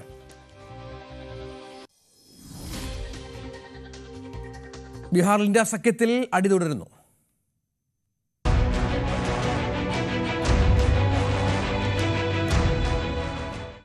ബീഹാറിൽ ഇന്ത്യ സഖ്യത്തിൽ തർക്കം തുടരുകയാണ്. ഇന്ത്യ സഖ്യത്തിലെ പാർട്ടികൾ നേർക്കുനേർ മത്സരിക്കുന്നത് 11 മണ്ഡലങ്ങളിലാണ്. ഇതിൽ 5 RJDയും കോൺഗ്രസും തമ്മിലാണ് മത്സരം. 11 മണ്ഡലങ്ങളിൽ 5 പത്രിക പിൻവലിക്കാൻ നാളെ വരെ സമയമുള്ളതിനാൽ സമവായ ചർച്ചകൾ തുടരുകയാണ്. 6 മണ്ഡലങ്ങളിൽ ഒറ്റയ്ക്ക് മത്സരിക്കാനുള്ള തീരുമാനത്തിൽ നിന്ന് JMM പിന്മാറിയത് ആശ്വാസമായി എങ്കിൽ പോലും ഇനി സഖ്യമുണ്ടാവില്ല എന്ന് JMM പറഞ്ഞത് തിരിച്ചടിയാണ്. ബീഹാറിൽ എല്ലാം ശരിയല്ല ഇപ്പോഴും ഇന്ത്യ സഖ്യത്തിൽ. ആദ്യഘട്ട വോട്ടെടുപ്പ് നടക്കുന്ന 121 മണ്ഡലങ്ങളിലെ പത്രിക പിൻവലിക്കാനുള്ള സമയപരിധി തിങ്കളാഴ്ച വൈകിട്ട് അവസാനിച്ചപ്പോൾ ഇന്ത്യ സഖ്യം ഏറ്റുമുട്ടുന്നത് 11 മണ്ഡലങ്ങളിൽ. മുന്നണിയിലെ ഒന്നാമത്തെയും രണ്ടാമത്തെയും കക്ഷികൾ എതിരിടുന്നത് 5 നർക്കാട്ടിയഗഞ്ച്, വൈശാലി, സുൽത്താൻഗഞ്ച്, കഹൽഗാവ് എന്നീ മണ്ഡലങ്ങളിലാണ് RJD കോൺഗ്രസ് പോരാട്ടം. മുന്നണി ധാരണ പ്രകാരം CPIക്ക് അനുവദിച്ച 6 മണ്ഡലങ്ങളിൽ 4ലും കോൺഗ്രസ് സ്ഥാനാർത്ഥിയെ നിർത്തിയിട്ടുണ്ട്. RJDയും വികാസ്ശീൽ ഇൻസാൻ പാർട്ടിയും തമ്മിൽ ബാബുഹാഷി, ചേൻപൂർ മണ്ഡലങ്ങളിൽ ഏറ്റുമുട്ടും. ഗ്വാരാബോറ മണ്ഡലത്തിൽ VIP സ്ഥാനാർത്ഥിക്കെതിരെ RJD മത്സരിക്കില്ല. സ്ഥാനാർത്ഥിയെ പിൻവലിക്കാൻ RJD VIP നേതൃതല ചർച്ചയിൽ ധാരണയായി. സൗഹൃദ മത്സരമെന്ന RJDയും കോൺഗ്രസും വിശേഷിപ്പിക്കുന്നുണ്ടെങ്കിലും ഇഞ്ചോടിഞ്ച് പോരാട്ടം നടക്കുന്ന സംസ്ഥാനത്ത് നേർക്കുനേർ മത്സരിക്കുന്നത് ഇന്ത്യ സഖ്യത്തിന്റെ സാധ്യതയെ തന്നെയാണ് ബാധിക്കുക.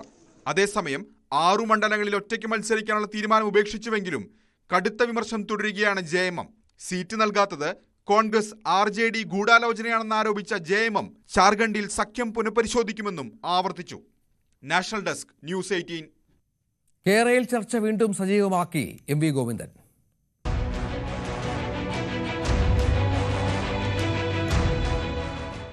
നിലവിലെ കേരയിൽ പദ്ധതി ഉപേക്ഷിച്ച് പുതിയ പദ്ധതി കൊണ്ടുവരാനോ കേരയിൽ പദ്ധതിയിൽ അടിമുടി മാറ്റം വരുത്താനോ ഉള്ള ആലോചനയിൽ സർക്കാർ. ഇത് സംബന്ധിച്ച് ആവർത്തിച്ച് സൂചന നൽകി CPM സംസ്ഥാന സെക്രട്ടറി MV ഗോവിന്ദൻ ഇന്ന് രംഗത്ത് വന്നു.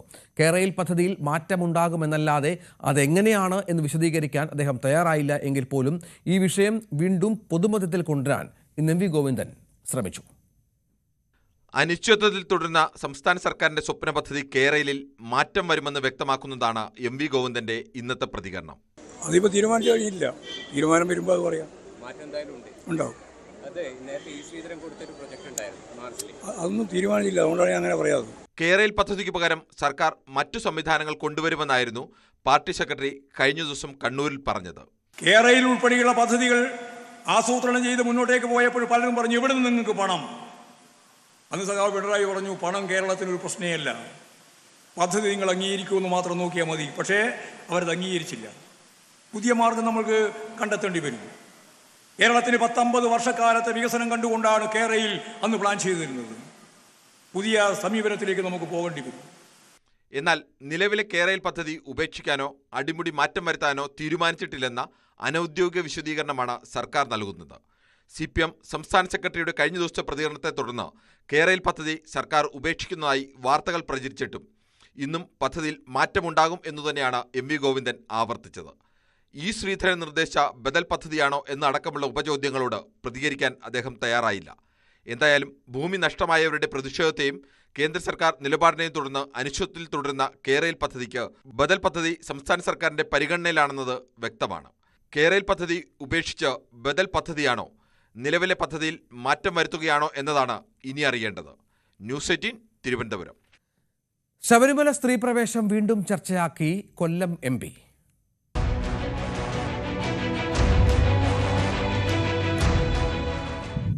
ഒരിടവേളയ്ക്ക് ശേഷം ശബരിമല സ്ത്രീ പ്രവേശനം വീണ്ടും ചർച്ചയാവുകയാണ്. പൊറോട്ടയും ബീഫും കഴിപ്പിച്ച് യുവതികളെ മലകയറ്റിപ്പിച്ചു എന്ന RSP നേതാവും കൊല്ലം MPയുമായ NK പ്രേമേന്ദ്രന്റെ പരാമർശത്തെ തുറന്നെതിർത്ത് CPM കേന്ദ്രങ്ങൾ രംഗത്തെത്തി.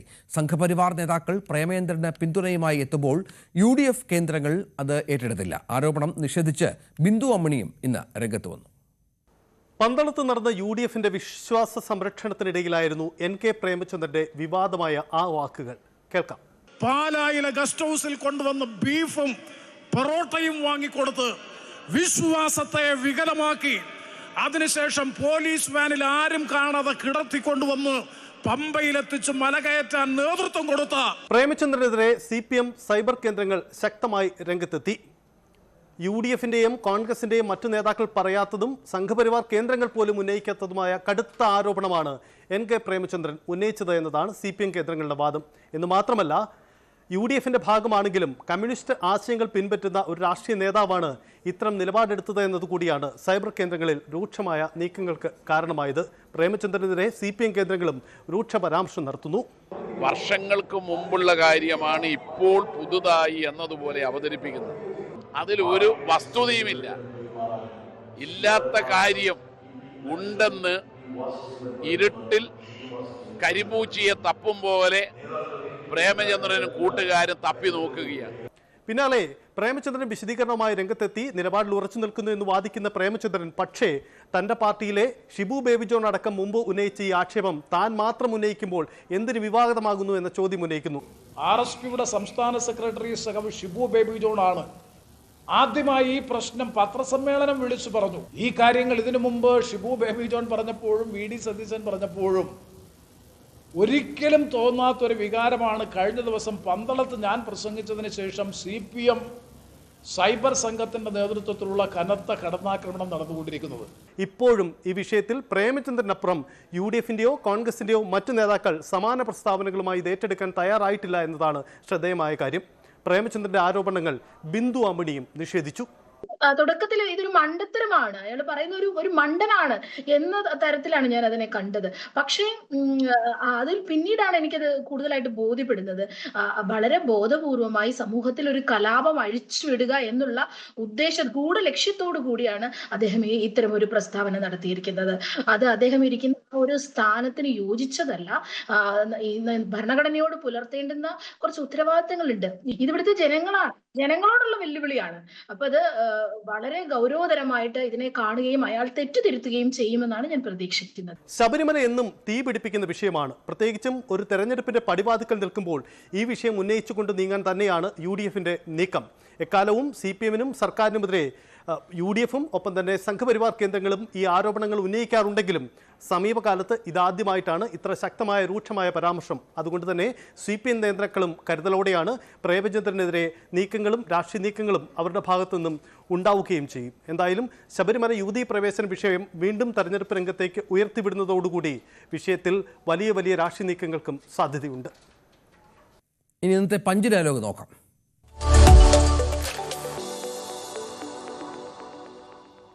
NK പ്രേമേന്ദ്രന് പിന്തുണയുമായി കൊടിക്കുന്നിൽ സുരേഷ് MP ഇന്ന് രംഗത്തെത്തി. ധൈര്യമുണ്ടെങ്കിൽ പ്രേമേന്ദ്രൻ പറഞ്ഞതിനെക്കുറിച്ച് അന്വേഷിക്കാൻ സർക്കാർ തയ്യാറാകണമെന്നാണ് കൊടിക്കുന്നിൽ സുരേഷ് ആവശ്യപ്പെട്ടത്. ഇന്നത്തെ പഞ്ച് ഡയലോഗ് കൊടിക്കുന്നിലിന്റെ വാക്കുകളാണ്. ഈ യുവതികൾക്ക് പൊറോട്ടയും ബീഫും പാലായില് വെച്ച് വാങ്ങിച്ചു കൊടുത്താണ് പോലീസ് അകമ്പടിയോടുകൂടി അവിടെ കൊണ്ടുവന്നതാണ് NK പ്രേമേന്ദ്രൻ ആരോപണം ഉന്നയിച്ചത്. അത് NK പ്രേമേന്ദ്രൻ ഉന്നയിച്ച ആരോപണം അദ്ദേഹം അതിൽ ഉറച്ചു നിൽക്കുകയുമാണ്. ഇനി അതുമായി ബന്ധപ്പെട്ട് ആ ആരോപണത്തിൽ ഒരു അന്വേഷണം നടത്താൻ സർക്കാർ തയ്യാറാകണം, ഗവൺമെന്റ് തയ്യാറാകണം. NK പ്രേമേന്ദ്രൻ ഉന്നയിച്ച ആരോപണം ശരിയാണോ എന്ന് അന്വേഷിക്കാമല്ലോ.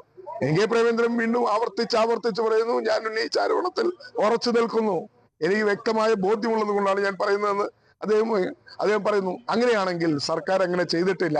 പിണറായി വിജയന്റെ ഗവൺമെന്റ് കാലത്ത് അങ്ങനെ നടന്നിട്ടില്ല. യുവതീ പ്രവേശനവുമായി ബന്ധപ്പെട്ട ആ ഒരു സംഭവത്തിൽ അങ്ങനെ സർക്കാരോ അല്ലെങ്കിൽ സർക്കാരിന്റെ നേതൃത്വം നൽകുന്ന പാർട്ടികളോ അങ്ങനെ ഒരു കാര്യം ചെയ്തിട്ടില്ല എന്നുള്ളത് അവർ തെളിയിക്കട്ടെ. അവർക്ക് തെളിയിക്കാമല്ലോ, ഗവൺമെന്റ് അവരുടെ കയ്യിലാണല്ലോ, അവരന്വേഷിക്കട്ടെ, തെളിയിക്കട്ടെ.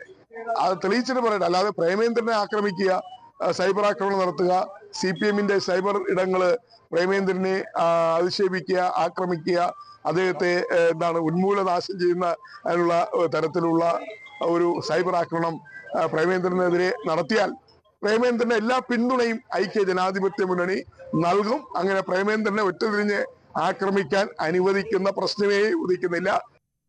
രാഷ്ട്രപതി നാളെ ശബരിമലയിൽ.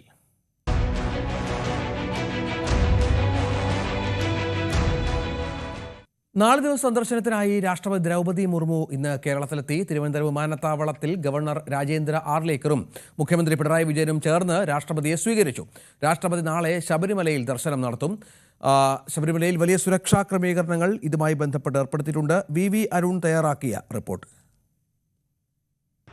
4 ദിവസത്തെ സന്ദർശനത്തിന് വേണ്ടിയാണ് രാഷ്ട്രപതി ദ്രൗപദി മുർമു കേരളത്തിലെത്തിയത്. വിമാനത്താവളത്തിൽ മുഖ്യമന്ത്രി പിണറായി വിജയനും ഗവർണർ രാജേന്ദ്ര വിശ്വനാഥ് ആർലേക്കറും ചേർന്ന് രാഷ്ട്രപതിയെ സ്വീകരിച്ചു. നാളെ രാവിലെ 8 മണിയോടുകൂടി രാഷ്ട്രപതി ഇവിടെ നിന്ന് ഹെലികോപ്റ്ററിൽ നിലയ്ക്കലിലേക്ക് പോകും. നിലയ്ക്കലിൽ ഹെലിപാഡിൽ എല്ലാ സൗകര്യങ്ങളും ഏർപ്പെടുത്തിയിട്ടുണ്ട്. പക്ഷേ കാലാവസ്ഥ പ്രതികൂലമാണെങ്കിലും മറ്റു ചില മാർഗ്ഗങ്ങളും ആലോചിക്കുന്നുണ്ട്. കോന്നിയിൽ തന്നെ മറ്റൊരു സ്കൂളിന്റെ ഗ്രൌണ്ടിൽ ഇറങ്ങുന്നതിനുള്ള സാധ്യതകളും സുരക്ഷാ വിഭാഗം തേടുന്നുണ്ട്. ഏതായാലും ഇന്ന് രാത്രി രാജ്ഭവനിലാകും രാഷ്ട്രപതി തങ്ങുക. നാളെ നിലയ്ക്കലിൽ നിന്ന് പമ്പയിലേക്ക് റോഡ് മാർഗമാകും രാഷ്ട്രപതി പോവുക. അവിടെ പമ്പയിൽ കെട്ടുനിറച്ച് പ്രത്യേക വാഹനത്തിൽ രാഷ്ട്രപതിയും സംഘവും സന്നിധാനത്തേക്ക് എത്തും. 18-ാം പടി ചവിട്ടി രാഷ്ട്രപതി സന്നിധാനത്തേക്ക് പ്രവേശിക്കുമ്പോൾ അവിടെ പൂർണ്ണ കുംഭം നൽകി അവരെ സ്വീകരിക്കാനാണ് ഇപ്പോൾ ആലോചിക്കുന്നത്. അതിനുള്ള തയ്യാറെടുപ്പുകളാണ് നടക്കുന്നത്. 50 വർഷങ്ങൾക്ക് ശേഷമാണ് ഇന്ത്യയുടെ രാഷ്ട്രപതി സന്നിധാനത്തേക്ക് എത്തുന്നത്. നേരത്തെ VV ഗിരി രാഷ്ട്രപതിയായിരിക്കെ 70കളിൽ സന്നിധാനത്ത് ശബരിമലയിൽ എത്തിയിരുന്നു. ഏതായാലും വളരെ ഏറ്റവും പ്രധാനപ്പെട്ട ഈ സന്ദർശനം ഏറ്റവും പ്രധാനപ്പെട്ട ഘട്ടം രാഷ്ട്രപതിയുടെ ശബരിമല സന്ദർശനമാണ്. നാളെ വൈകിട്ടോടുകൂടി ശബരിമലയിൽ നിന്ന് പമ്പയിൽ നിന്ന് രാഷ്ട്രപതി തിരികെ രാജ്ഭവനിലെത്തും. ഗവർണർ ഒരുക്കിയിട്ടുള്ള വിരുന്നിൽ രാഷ്ട്രപതി പങ്കെടുക്കും. രാഷ്ട്രപതിക്കും വേണ്ടിയാണ് വിരുന്നൊരുക്കിയിട്ടുള്ളത്. അതിൽ മുഖ്യമന്ത്രിയും കേന്ദ്രമന്ത്രിമാരും മറ്റ് പ്രധാനപ്പെട്ട വ്യക്തികളും ക്ഷണിക്കപ്പെട്ട അതിഥികളും പങ്കെടുക്കും. മറ്റന്നാൾ രാവിലെ KR നാരായണന്റെ പ്രതിമ രാജ്ഭവനിൽ രാഷ്ട്രപതി അനാച്ഛാദനം ചെയ്യും. രാംനാഥ് കോവിന്ദ് രാഷ്ട്രപതിയായിരിക്കെയാണ് രാജ്ഭവനിലെത്തുമ്പോൾ ഇവിടെ മലയാളി കൂടിയായ KR നാരായണന്റെ പ്രതിമ സ്ഥാപിക്കാൻ നിർദ്ദേശം നൽകിയത്. അന്ന് ആരിഫ് മുഹമ്മദ് ഖാനായിരുന്നു സംസ്ഥാന ഗവർണർ. മുഹമ്മദ് ഖാനും രാംനാഥ് കോവിന്ദും മറ്റന്നാളത്തെ ചടങ്ങിൽ പങ്കെടുക്കുന്നുണ്ട്. അതിനുശേഷം രാഷ്ട്രപതി ശിവഗിരിയിൽ ശ്രീനാരായണ ഗുരു സമ്മേളനത്തിൽ പങ്കെടുക്കും. അവിടെ നിന്ന് കോട്ടയത്തേക്ക് പോകുന്ന രാഷ്ട്രപതി അവിടുത്തെ പരിപാടിയിൽ പങ്കെടുത്ത ശേഷമാകും അടുത്ത ദിവസം കൊച്ചിയിലേക്ക് പോവുക. കൊച്ചിയിൽ നിന്ന് രാഷ്ട്രപതി ഡൽഹിയിലേക്ക് മടങ്ങും. ഏതായാലും ശബരിമല സന്ദർശനം തന്നെയാണ് രാഷ്ട്രപതിയുടെ ഇത്തവണത്തെ സന്ദർശനത്തിന്റെ ഹൈലൈറ്റ്. ഇടവേള. മണിക്കൂറുകളിൽ അതിതീവ്ര മഴയ്ക്ക് സാധ്യതയെന്ന് കാലാവസ്ഥാ നിരീക്ഷണ വകുപ്പ്. ഇടുക്കി, പാലക്കാട്, മലപ്പുറം, പത്തനംതിട്ട ജില്ലകളിൽ നാളെ വിദ്യാഭ്യാസ സ്ഥാപനങ്ങൾക്ക് അവധി പ്രഖ്യാപിച്ചു. നേരത്തെ 12 ജില്ലകളിൽ മഞ്ഞ അലേർട്ട് പ്രഖ്യാപിച്ചു കാലാവസ്ഥാ വകുപ്പ്. ഇന്ന് 5 ജില്ലകളിൽ ഓറഞ്ച് അലേർട്ടും പ്രഖ്യാപിച്ചിട്ടുണ്ട്. വിനോദ് നാളെയും അടക്കം അല്ലേ വളരെ പ്രധാനപ്പെട്ട കാര്യങ്ങൾ, മഴ ശക്തമായി തന്നെ ഉണ്ടാകുമെന്ന് പ്രതീക്ഷിക്കുന്നു. രഞ്ജിത്ത്, 4 ജില്ലകളിലാണ് ഇപ്പോൾ അവധി പ്രഖ്യാപിച്ചിട്ടുള്ളത്. ഇതിൽ 3 ജില്ലകളിൽ റെഡ് അലർട്ടാണ്. വയനാട്, അതോടൊപ്പം തന്നെ പാലക്കാട്, ഇടുക്കി ജില്ലകളിലാണ് റെഡ് അലർട്ട് പ്രഖ്യാപിച്ചിരിക്കുന്നത്. നേരത്തെയുള്ള മുന്നറിയിപ്പിൽ മാറ്റം വരുത്തിയാണ് ഇപ്പോൾ പുതിയ മുന്നറിയിപ്പ് കേന്ദ്ര കാലാവസ്ഥാ വകുപ്പിൽ നിന്ന് വന്നിരിക്കുന്നത്. അതോടൊപ്പം പത്തനംതിട്ട ജില്ലയിലും അവധി പ്രഖ്യാപിച്ചിട്ടുണ്ട്. അവിടെ യെല്ലോ അലർട്ടാണ്. സംസ്ഥാനത്ത് ആകെ തന്നെ ഒറ്റപ്പെട്ട ശക്തമായ മഴയ്ക്ക് സാധ്യതയുണ്ടെന്ന്, പലയിടങ്ങളിലും ഒറ്റപ്പെട്ട ശക്തമായ മഴയ്ക്ക് സാധ്യതയുണ്ടെന്ന മുന്നറിയിപ്പാണ് ഇപ്പോൾ പുറത്തു വരുന്നത്. റവന്യൂ വകുപ്പിൻ്റെ വലിയ ജാഗ്രതാ നിർദ്ദേശം നിലനിൽക്കുന്നുണ്ട്. ദുരിതകർമ്മസേനയും അതോടൊപ്പം തന്നെ മറ്റ് സേനാ വിഭാഗങ്ങൾ, അഗ്നിശമന സേന ഉൾപ്പെടെയുള്ള വിഭാഗങ്ങൾ എല്ലാ മുന്നൊരുക്കങ്ങളും സ്വീകരിച്ചിട്ടുണ്ട്. ശക്തമായ മഴ അനുഭവപ്പെടുമെന്നാണ്. കഴിഞ്ഞ 24 മണിക്കൂറിനുള്ളിൽ ഏറ്റവും കൂടുതൽ മഴ ലഭിച്ചത് തിരുവനന്തപുരത്ത് നെയ്യാറ്റിൻകരയിലും കോഴിക്കോട്ട് കൊയിലാണ്ടിയിലുമാണ്. നെയ്യാറ്റിൻകരയിൽ 109 മില്ലിമീറ്റർ മഴയാണ് രേഖപ്പെടുത്തിയത്. കൊയിലാണ്ടിയിലാകട്ടെ 86 മില്ലിമീറ്ററും. അതോടൊപ്പം തന്നെ ഇപ്പോഴത്തെ തുലാവർഷമായതുകൊണ്ട് തന്നെ മഴയ്ക്കൊപ്പം ഇടിമിന്നലുണ്ട്. കൂടുതൽ ജാഗ്രതാ നിർദ്ദേശമാണ്. കഴിഞ്ഞ ദിവസങ്ങളിലായി പല ജില്ലകളിൽ ആളുകൾക്ക് മിന്നലേൽക്കുന്ന സാഹചര്യമുണ്ടായി, ഗുരുതരമായ പരിക്കുകൾ പറ്റുന്ന നിലയുണ്ടായി. ഈ ഒരു സാഹചര്യം കൂടി കണ്ടുകൊണ്ടാണ് ജാഗ്രതാ നിർദ്ദേശം പുറപ്പെടുവിച്ചിട്ടുള്ളത്. മണിക്കൂറിൽ 40 മുതൽ 50 കിലോമീറ്റർ വരെ വേഗത്തിൽ കാറ്റ് വീശാൻ സാധ്യതയുള്ളതിനാൽ കടലിൽ പോകരുതെന്ന നിർദ്ദേശം മത്സ്യത്തൊഴിലാളികൾക്ക് നൽകിയിട്ടുണ്ട്. 25-ാം തീയതി വരെയാണ് ഈ മുന്നറിയിപ്പ് നിലനിൽക്കുന്നത്. 25 വരെ ശക്തമായ മഴ നിലനിൽക്കുമെന്ന അറിയിപ്പ് കൂടിയുണ്ട്. തെക്ക് പടിഞ്ഞാറൻ ബംഗാൾ ഉൾക്കടലിൽ രൂപപ്പെട്ട ന്യൂനമർദ്ദം ശക്തി കൂടിയതാണ് ഇപ്പോഴത്തെ സാഹചര്യത്തിന് കാരണം. വടക്ക് പടിഞ്ഞാറ് ദിശയിലേക്ക് നീങ്ങി നാളെ ഉച്ചയോടെ വടക്കൻ തമിഴ്നാട്, തെക്കൻ ആന്ധ്രാപ്രദേശങ്ങൾക്ക് തീരങ്ങൾക്കും അതിനോട് ചേർന്ന തെക്ക് പടിഞ്ഞാറൻ ബംഗാൾ ഉൾക്കടലിനും പടിഞ്ഞാറൻ മധ്യബംഗാൾ ഉൾക്കടലിനും മുകളിലായി തീവ്ര ന്യൂനമർദ്ദമായി ശക്തി പ്രാപിക്കാൻ സാധ്യതയുണ്ട്. ചക്രവാത ചുഴിയും അതോടൊപ്പം തന്നെ ന്യൂനമർദ്ദവും ഒക്കെ തന്നെ നിലനിൽക്കുന്ന സാഹചര്യം ഈ തമിഴ്നാട്, പുതുച്ചേരി, തെക്കൻ ആന്ധ്രാപ്രദേശ് തുടങ്ങിയ സ്ഥലങ്ങളിലും കേരളത്തോടൊപ്പം തന്നെ ശക്തമായ മഴ ലഭിക്കുന്നു. അതായത് തെക്കേ ഇന്ത്യൻ സംസ്ഥാനങ്ങളിലൊക്കെ തന്നെ 2 കാരണങ്ങൾ കൊണ്ട് ഇങ്ങനെ ശക്തമായ മഴ ലഭിക്കാനുള്ള ഒരു സാഹചര്യമുണ്ട്. മറ്റ് മുന്നറിയിപ്പുകൾ കൂടിയുണ്ട്. പത്തനംതിട്ടയിൽ നമ്മൾ പറഞ്ഞതുപോലെ തന്നെ ഓറഞ്ച് അലർട്ടാണ്. ആലപ്പുഴ, കോട്ടയം, എറണാകുളം, തൃശ്ശൂർ, കോഴിക്കോട്, വയനാട് ജില്ലകളിലും ഓറഞ്ച് അലർട്ട് നിലനിൽക്കുന്നുണ്ട്. അതായത് സംസ്ഥാന വ്യാപകമായി തന്നെ ശക്തമായ മഴ ഉണ്ടാകുമെന്ന ഒരു മുന്നറിയിപ്പാണ് ഉണ്ടായിട്ടുള്ളത്. രഞ്ജിത്ത്, ശരി, വിനോദാണ് വിവരങ്ങൾ പങ്കുവെക്കുന്നത്. കനത്ത മഴയിൽ എറണാകുളം കുമ്പളത്ത് വീട് തകർന്നു വീണു. നൂറുകണ്ണിയിൽ ബൈജുവിന്റെ വീടാണ് തകർന്നത്. പുലർച്ചെയാണ് അപകടം ഉണ്ടായത്. ബൈജു അത്ഭുതകരമായി രക്ഷപ്പെട്ടു.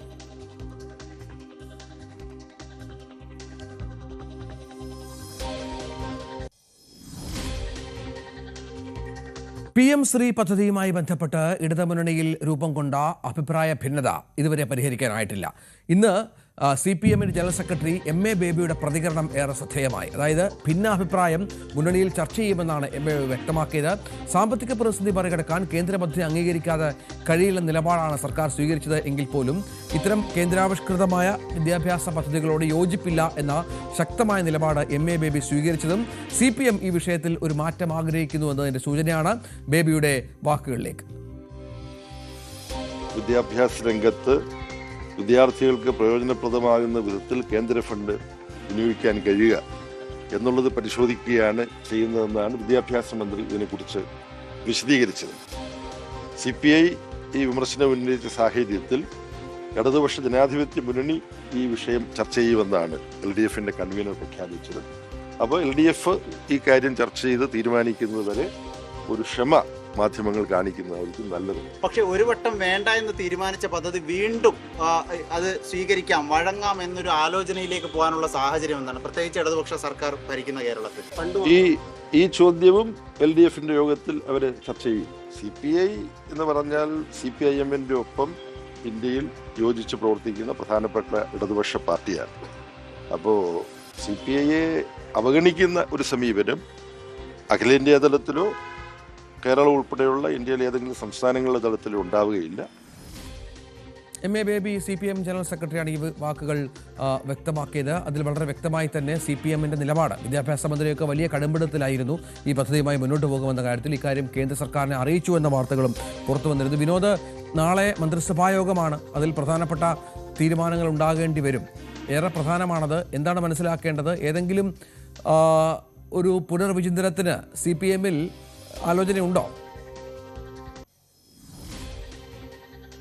രഞ്ജിത്ത്, കടുത്ത പ്രതിസന്ധിയാണ് ഇടതുമുന്നണിയിൽ നിലനിൽക്കുന്നത്. കാരണം നേരത്തെ ഉപേക്ഷിച്ച ഒരു പദ്ധതിയുമായി വീണ്ടും സഹകരിച്ച് മുന്നോട്ട് പോകാൻ CPM തീരുമാനിക്കുന്നു എന്നതാണ് ഇവിടെ ഏറ്റവും ശ്രദ്ധേയമായ കാര്യം. അതിന് വിദ്യാഭ്യാസ വകുപ്പും CPM നേതൃത്വവും ചൂണ്ടിക്കാട്ടുന്നൊരു കാര്യം, കേന്ദ്ര സർക്കാരിൽ നിന്ന് ലഭിക്കുന്ന 1400 കോടി, അതായത് ഇവിടെ അധ്യാപകർക്ക് ശമ്പളം നൽകുന്നതിനും സ്കൂളുകളുടെ പരിഷ്കരണം ഉൾപ്പെടെയുള്ള കാര്യങ്ങൾക്ക് ഈ തുക വിനിയോഗിക്കാൻ കഴിയും എന്നതാണ് ചൂണ്ടിക്കാട്ടുന്നത്. പക്ഷേ അങ്ങനെ ഒരു 1400 കോടിയുടെ പേരിൽ മാത്രം കേന്ദ്രം താല്പര്യപ്പെടുന്ന തരത്തിൽ RSSന്റെ അജണ്ടകൾ വിദ്യാഭ്യാസ നയമായി വരുന്നത് അപകടമാണ് എന്ന കാര്യം CPI ചൂണ്ടിക്കാട്ടുന്നു. മാത്രമല്ല, തൊട്ടടുത്ത സംസ്ഥാനമായ തമിഴ്നാട് അവർക്ക് 4000 കോടി ഈ ഇനത്തിൽ ലഭിക്കേണ്ടതാണ്. പക്ഷേ അവർ അതിന് വഴങ്ങിയില്ല, ഈ പദ്ധതിയുമായി സഹകരിച്ചില്ല. സ്വന്തം നിലയ്ക്ക് വിദ്യാഭ്യാസ നയവുമായി അല്ലെങ്കിൽ അതിൻ്റെ ചിലവുകൾ കണ്ടെത്തിക്കൊണ്ട് സർക്കാർ മുന്നോട്ട് പോകുന്നു. മാത്രമല്ല, നിയമപോരാട്ടത്തിലൂടെ ഏതാണ്ട് 450 കോടി രൂപ അല്ലാതെ നേടിയെടുക്കുകയും ചെയ്തു. പശ്ചിമ ബംഗാളും ഈ തരത്തിൽ കേന്ദ്രത്തിൻ്റെ ഫണ്ട് വാങ്ങാതെയാണ് അവരുടെ വിദ്യാഭ്യാസ പരിപാടികളുമായി പോകുന്നത്.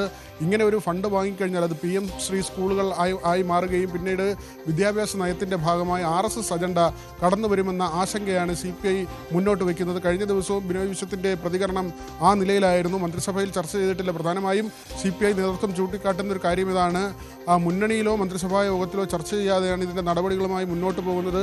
പക്ഷേ മന്ത്രി V ശിവൻകുട്ടി ഇതിനെ ന്യായീകരിക്കുന്ന നിലയിലാണ് വന്നത്. ഈ പദ്ധതിയുമായി മുന്നോട്ട് പോയാലും സംസ്ഥാനം കേന്ദ്രത്തിൻ്റെ അജണ്ടകൾ നടപ്പാക്കാൻ കൂട്ടുനിൽക്കില്ല, സംസ്ഥാനത്തിൻ്റെ പാഠ്യ പദ്ധതിയുമായി മുന്നോട്ട് പോകുമെന്ന കാര്യം അദ്ദേഹം പറയുന്നുണ്ട്. പക്ഷേ അതെത്ര കണ്ട് പ്രായോഗികമാണ് എന്ന കാര്യത്തിൽ ചോദ്യം അവശേഷിക്കുന്നു. ശിവൻകുട്ടി ചൂണ്ടിക്കാട്ടുന്ന മറ്റൊരു കാര്യം, CPIയുടെ വകുപ്പുകൾ, കൃഷി വകുപ്പ് ഉൾപ്പെടെയുള്ള വകുപ്പുകൾ കേന്ദ്രത്തിൻ്റെ ഫണ്ട് വാങ്ങി ആ പദ്ധതികളുമായി ചേർന്ന് പോകുന്നു. പിന്നെ എന്തുകൊണ്ട് വിദ്യാഭ്യാസ വകുപ്പിനായിക്കൂടാ എന്നൊരു ചോദ്യമാണ്. പക്ഷേ വിദ്യാഭ്യാസ വകുപ്പ് പോലെ ഭാവി തലമുറയെ നിർണ്ണയിക്കുന്ന ഏറ്റവും പ്രധാനപ്പെട്ട ഒരു കാര്യത്തിൽ കേന്ദ്രത്തിൻ്റെ അജണ്ടകൾ കടന്നു വന്നാൽ ചരിത്ര വസ്തുതകൾ വളച്ചൊടിക്കും, അല്ലെങ്കിൽ അതില്ലായ്മ ചെയ്യും, അപനിർമ്മിതികൾ കടന്നു വരും എന്ന കാര്യത്തിലൊക്കെയാണ് ആശങ്ക CPI മുന്നോട്ട് വയ്ക്കുന്നത്. നാളത്തെ ചർച്ചയിൽ മന്ത്രിസഭാ യോഗത്തിൽ CPI അനുനയിപ്പിക്കാമെന്ന ഒരു നിലയിലാണ് CPM ഇപ്പോൾ ഉള്ളത്. രഞ്ജിത്ത്, അതാണ് സാഹചര്യം. നാളത്തെ മന്ത്രിസഭായോഗം നിർണായകമാകുകയാണ്. അതേസമയം PM ശ്രീ പദ്ധതി നടപ്പാക്കാനുള്ള സംസ്ഥാന സർക്കാർ തീരുമാനത്തോടെ ഇന്ന് CPM സംസ്ഥാന സെക്രട്ടറി MV ഗോവിന്ദൻ പ്രതികരിച്ചില്ല.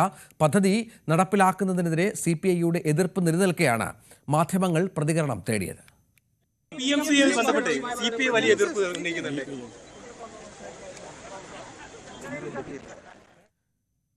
തിരുവനന്തപുരം പാളയത്തെ ആഡംബര ഹോട്ടലിൽ DJ പാർട്ടിക്കിടെ ഗുണ്ടാ സംഘങ്ങൾ തമ്മിൽ കൂട്ടത്തല്ല്. കഴിഞ്ഞ ശനിയാഴ്ച രാത്രി ഉണ്ടായ സംഘർഷത്തിന്റെ ദൃശ്യങ്ങളാണ് പുറത്തുവന്നത്.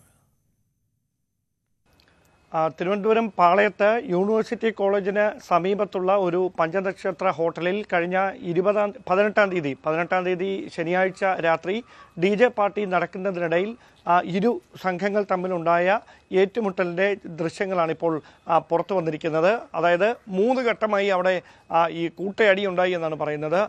ഒരു തവണ യൂണിവേഴ്സിറ്റി കോളേജിലെ വിദ്യാർത്ഥികളും അതോടൊപ്പം മെഡിക്കൽ കോളേജ് ഭാഗത്തു നിന്ന് വന്ന മറ്റൊരു സംഘവുമായി ഏറ്റുമുട്ടുന്നു.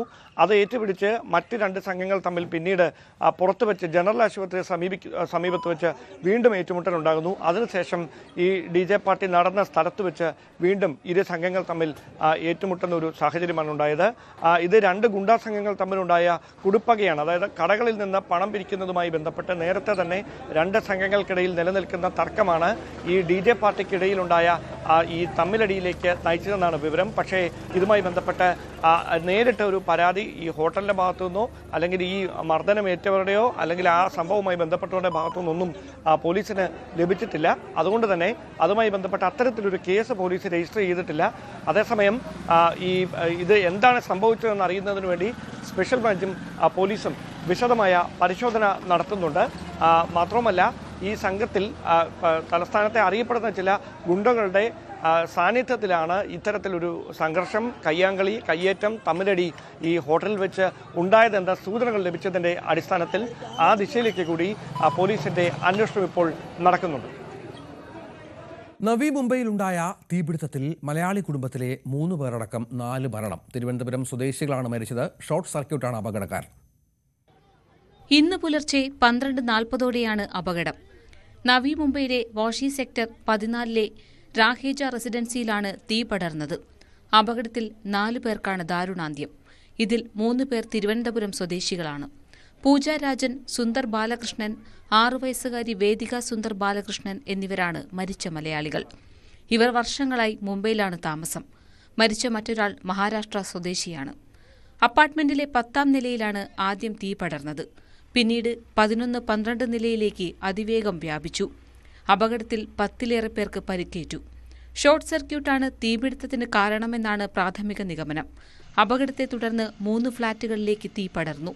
ഇതോടെ കുടുംബത്തിന് പുറത്തിറങ്ങാൻ സാധിച്ചില്ലെന്നും അവർ കുടുങ്ങിക്കിടന്നതായും ദൃക്സാക്ഷികൾ പറയുന്നു. എന്നാൽ തീ പടരുന്നത് ശ്രദ്ധയിൽപ്പെട്ട മറ്റു താമസക്കാർ ഓടി രക്ഷപ്പെട്ടു. വിവിധയിടങ്ങളിൽ നിന്നുള്ള ഫയർഫോഴ്സ് യൂണിറ്റ് എത്തിയാണ് തീ കെടുത്തിയത്. News desk, news 18. ഇനി പോലീസ് പെട്രോൾ കാണാം. പ്രദീപ് സിനർബൺ ചേരും.